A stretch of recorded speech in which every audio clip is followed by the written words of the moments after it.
नमस्ते मित्रांनो, ठरलं तर मग या मालिकेच्या होणाऱ्या 26 जुलैच्या भागामध्ये आपल्याला असं पाहायला मिळणार आहे की इकडे सायली घरामध्ये नसते, त्यामुळे मध्यरात्री घरातील सगळेच लोक फारच टेन्शनमध्ये असतात।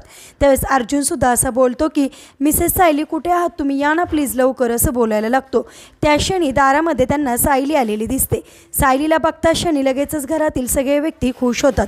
त्यावेळेस सायली दाराच्या उंबऱ्यामध्ये त्याने असं म्हणते की मी आले आहे, परंतु मी एकटी नाही आले, असं म्हणून सोबत ती प्रतिमाला घेऊन आलेली असते आणि ती प्रतिमाला सुद्धा तिच्याजवळ उभा करते। प्रतिमाला बघून घरातील सगळ्याच लोकांना धक्का बसतो, त्याचबरोबर आनंदही होतो। त्याचनंतर लगेचच पूर्ण आजी माझी प्रतिमा असं बोलायला लागते आणि तिच्या डोळ्यामध्ये आनंद अश्रू व्हायला लागतात। म्हणजेच आता सायलीने हरवलेल्या प्रतिमाला घरी आणून फार मोठा सुखद धक्का दिलेला असतो। आता कशा प्रकारे प्रतिमाद्वारे भयानक सत्य बाहेर पडणार आणि त्या सत्याचा उलगडा झाल्यानंतर पूर्ण आजी त्याचबरोबर अर्जुन काय निर्णय घेणारे पाहणे सुद्धा इंटरेस्टिंग आहे।